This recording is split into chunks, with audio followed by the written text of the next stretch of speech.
Commentaire de saint Thomas d'Aquin sur l'Évangile de Jean, chapitre 20, verset 13.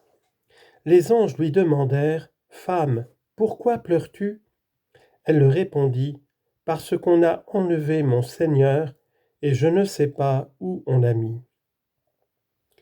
L'évangéliste traite ici de la parole des anges, rapportant d'abord leur interrogation, puis la réponse de la femme. Au sujet du premier point, il faut savoir que les anges, sachant que la femme doutait encore, s'enquièrent de la cause de ses pleurs, en commençant d'une certaine manière par des choses éloignées. C'est pourquoi le texte dit « ils », à savoir les anges, lui demandèrent « Pourquoi pleures-tu » comme s'il disait « Ne pleure pas, c'est tout à fait vain, car, au soir de la passion, sera réservé le pleur, et au matin de la résurrection, la joie. » Psaume 29, verset 6. Que ta voix se repose des pleurs et tes yeux des larmes, car il y a une récompense pour ton œuvre. Jérémie, chapitre 31, verset 16. Il faut noter ici, selon saint Grégoire, que ces saintes paroles qui excitent en nous des larmes d'amour consolent les mêmes larmes en nous promettant l'espérance de notre Rédempteur. Citation.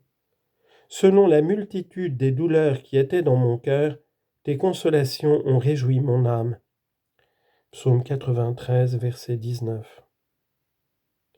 Mais la femme, croyant qu'ils avaient interrogé comme par ignorance, pense qu'ils ne sont pas des anges mais des hommes.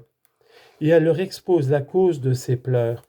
On a enlevé mon Seigneur, c'est-à-dire le corps de mon Seigneur.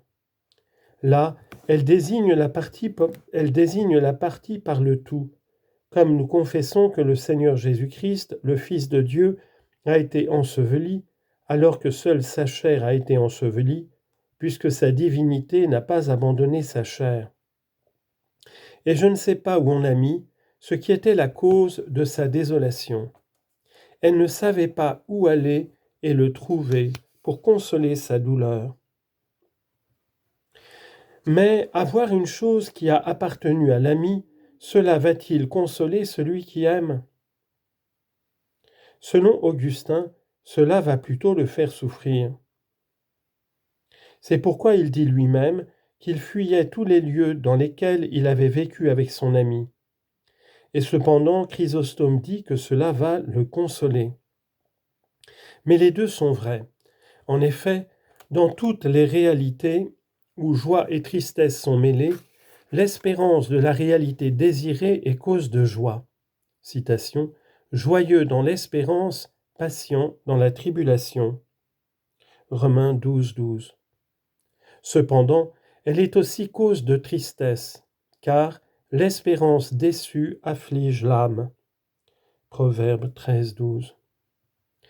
Mais ce n'est pas selon la même raison. En effet, en tant que, par l'espérance, la réalité aimée se présente comme pouvant être obtenue, cette réalité cause la joie. Mais la réalité espérée en tant qu'elle est absente en acte attriste. Tel est le cas ici. La réalité qui appartient à l'ami, en tant qu'elle rend présent l'ami, est cause de joie pour celui qui aime. Mais en tant qu'elle rappelle à la mémoire que l'ami a été enlevé, elle cause la tristesse. Ensuite, l'évangéliste montre comment cette femme est parvenue à voir le Christ. Il rapporte d'abord la vision du Christ, puis montre que cette femme l'a reconnu. Enfin, il expose l'instruction de cette femme par le Christ. Il mentionne premièrement la vision que la femme a du Christ, puis il rapporte les paroles du Christ. Verset 14. Lorsqu'elle eut dit cela, elle se retourna en arrière et vit Jésus debout, et elle ne savait pas que c'était Jésus. Il dit donc d'abord, lorsqu'elle, Marie-Madeleine, eut dit cela aux anges, elle se retourna en arrière. Mais Chrysostome demande, cette femme qui parlait avec les anges, qu'elle considérait au moins comme des hommes respectables, pourquoi se retourne-t-elle sans attendre la réponse à ce qu'elle leur avait dit ? Réponse. Il faut dire qu'après que la femme eut répondu aux anges, le Christ vint. et que les anges lui manifestèrent leur révérence en se levant.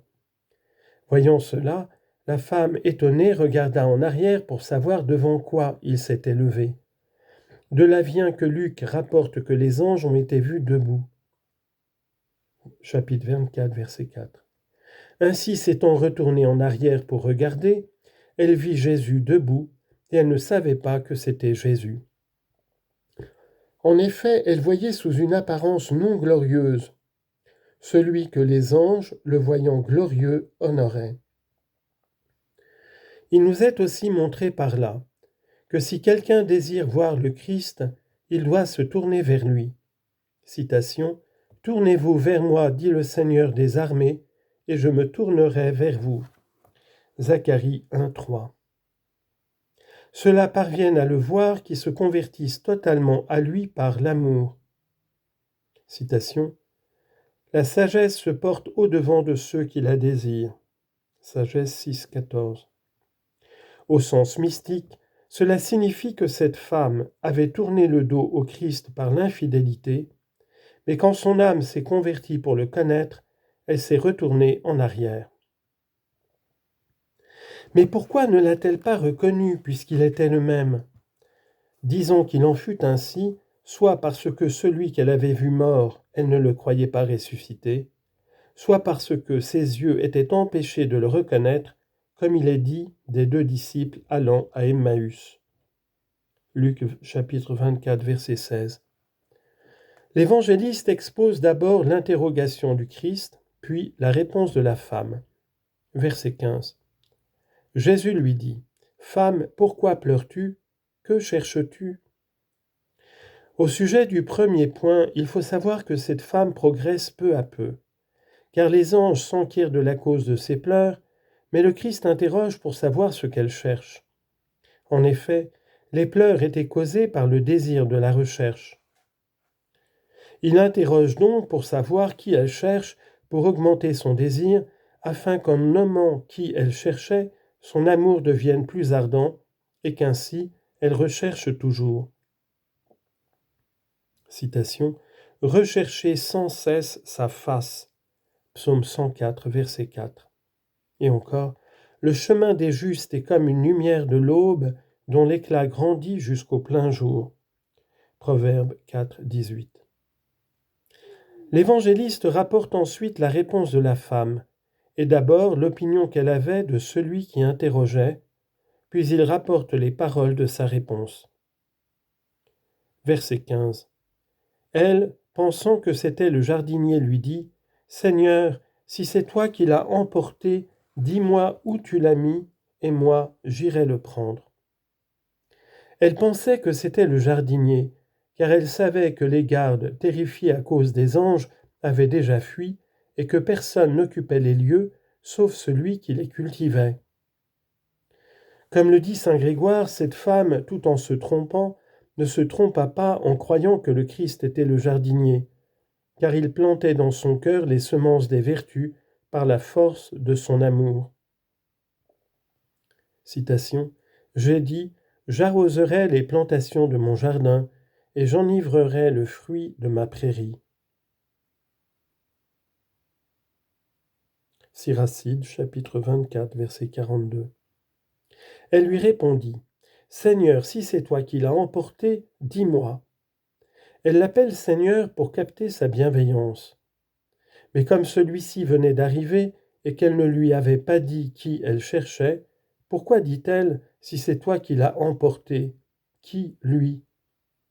Il faut dire que la force de l'amour réalise ceci dans l'âme, qu'elle croit que nul autre n'ignore celui auquel elle pense toujours, comme le dit saint Grégoire. De là vient que, lorsque le Seigneur demanda en Luc « Quelles sont ces paroles que vous échangiez entre vous ?» on lui répondit « Tu es le seul pèlerin à Jérusalem à ignorer ce qui est arrivé ces jours-ci. » Luc chapitre 24, versets 17 et 18.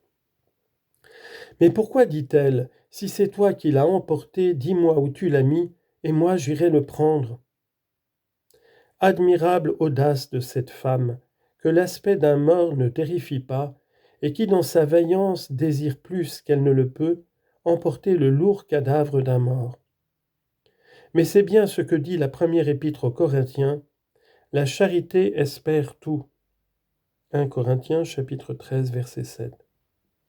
Elle voulait donc le prendre, de peur que les Juifs ne s'acharnent sur le corps inanimé, et désirait le transporter dans un autre lieu inconnu.